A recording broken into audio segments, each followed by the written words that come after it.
Marvelous, Sarah. I just wanted to settle all the damage the Anderson brothers might have inadvertently caused on their recent and regrettable little outing. They are not accountable for their actions, of course. I can assure you that my staff has been reprimanded. Good evening, Alan. Are we feeling better now? Feeling calm? Quite right. That's the spirit. You're being very brave, Alan. I understand you're confused. I would be more concerned if you weren't suspicious of me. I don't blame you for it.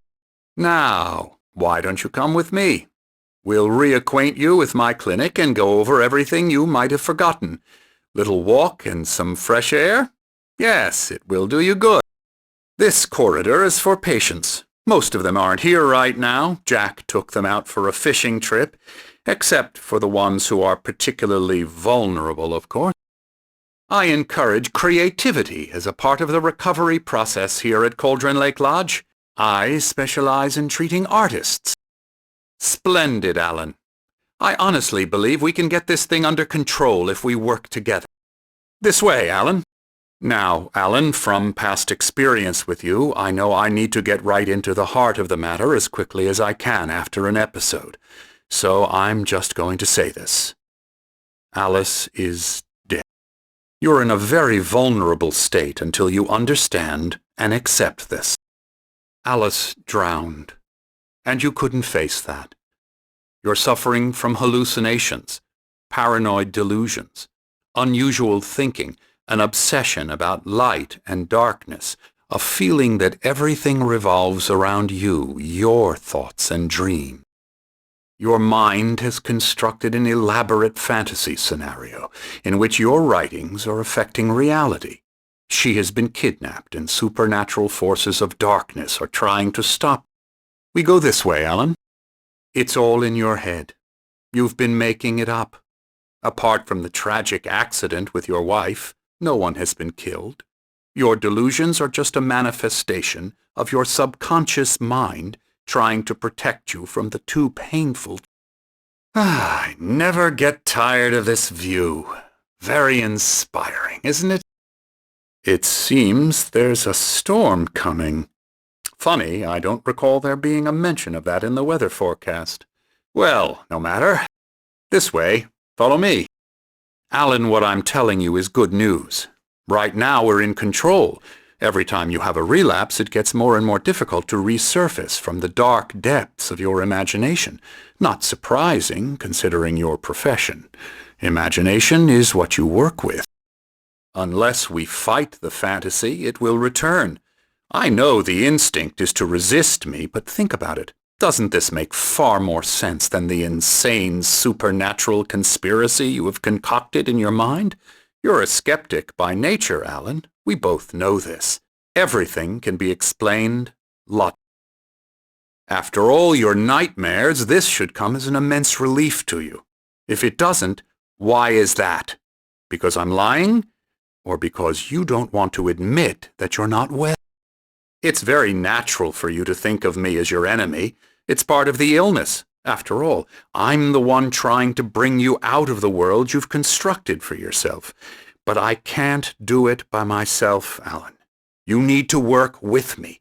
Once you accept that, we can begin the journey towards your recovery. Come along. Let's go inside. You were impressed by my trophies when you first arrived here. I do love to hunt. The great outdoors, man versus nature, it's wonderful stuff. Emerson. Emerson. That's Emerson. We're actually making some progress with him, I'm happy to say. He works on video games. It's trash, of course, but it does involve some small creative effort, which makes him receptive to my therapeutic method. Here's the entrance to the office wing. That's for staff only. Come, Alan, this way. Alan, please, this way. Now, you might have noticed the typewriter in your room. You've been writing as a part of the therapy. As soon as you feel up to it, you should continue. And these two are the Anderson brothers, Odin and Tor. They had a, how should I put this, A heavy metal band in the 70s and 80s called Old Gods of Asgard. They even adopted new first names to complete the image of Viking gods.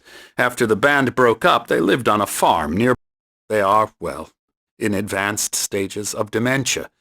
They are well cared for, TLC and all that. There's nothing more that can be done.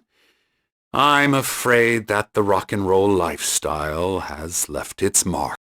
Now, Mrs. Wake, can you tell me about Alan's problems? Do you mean with you? Yes. Tell me, Mrs. Wake, what would you say to him if he'd listen? But you don't ever say this. Well, if you can just get him here, I'll absolutely do my very best. Rudolph Lane's case is interesting. He was completely blocked, and frankly, I was about to discard him as useless. However, once Wake arrived and started writing, something changed in Rudolph. He's producing extraordinary work, increasingly dark pieces. Unfortunately, he doesn't respond to direction at all, and it's my belief that he's not so much a creator as an illustrator, perhaps, a recorder of sorts. I hadn't considered the existence of such a role before, let alone its implications, but the paintings he has produced are informative. At least he's easily controlled and useful. I wish I could say the same about Wake. It's frustrating that the best subjects are always so damn difficult to deal with. Agent Nightingale, this is private property, and I will not allow you to disturb my patients. Oh, I'm thoroughly intimidated by your mighty authority now, Agent.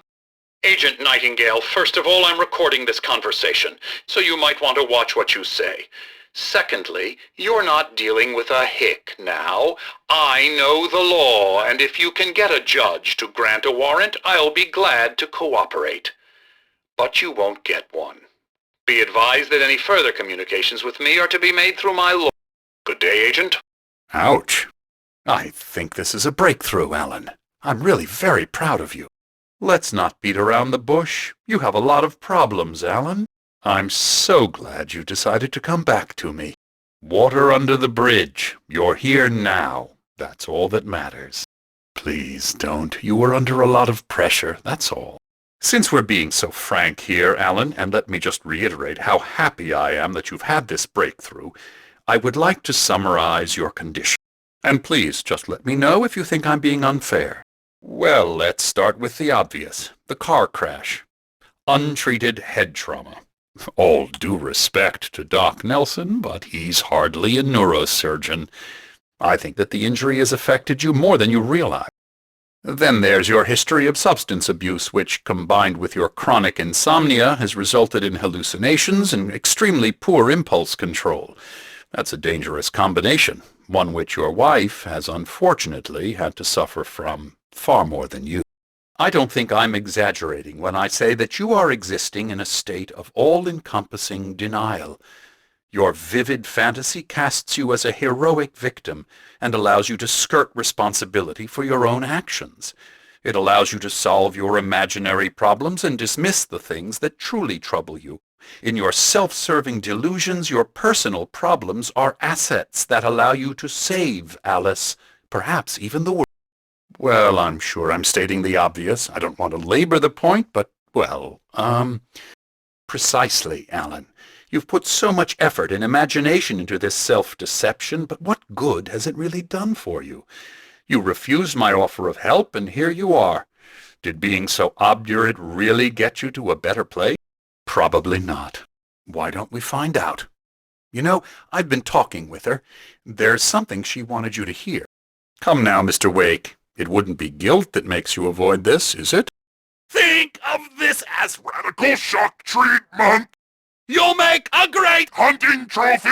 my boy! Could we discuss your relationship with Your father. Let's crack that Writer's block. of yours, Alan!